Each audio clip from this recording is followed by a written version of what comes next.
In preparation for severe weather season, the Lincoln-Lancaster County Emergency Management sounded the sirens this morning. Channel 8's meteorologist Jessica Blum has more to consider about your safety in the event of a tornado.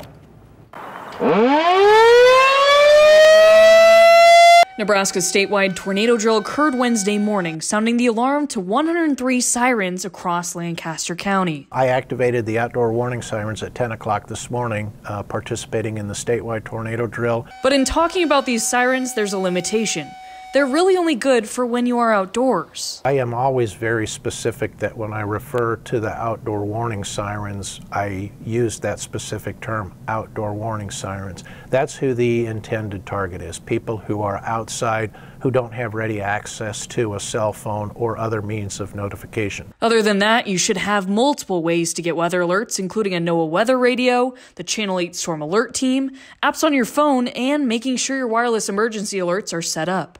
The sirens are also set up for 5 zones across Lancaster, one in the middle for the city, then one for each corner of the county, with only the appropriate zones being activated depending on the storm. And even though they aren't staffed all the time, a call to the right people can be put in to make sure the sirens go off in the right spots. Emergency management is not a department that is staffed 24/7. We're on call 24/7, but we have a layer of redundancy. The 911 center that is staffed 24/7, they have access to the same siren panel that I do, so if I call them and say, activate the siren in these zones, it's as quickly done. I would literally call 911 and issue that order. Just last year, April had the most tornadoes of any other month, recording 10 tornadoes. But April through about July is when most tornadoes historically happen in Nebraska, usually within the late afternoon and early evening time frame.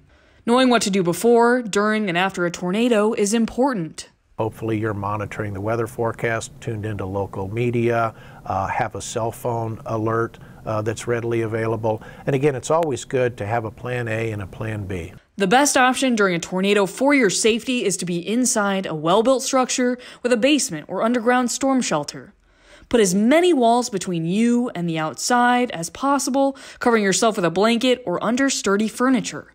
The greatest risk is the flying debris and structural collapse in these events. And stay weather aware during the event, because even after a tornado comes through, there could be additional rounds of severe weather. Let your loved ones know you are okay, and beware of downed power lines, broken gas lines, and other dangerous debris. For the Channel 8 Storm Alert team, I'm meteorologist Jessica Blum.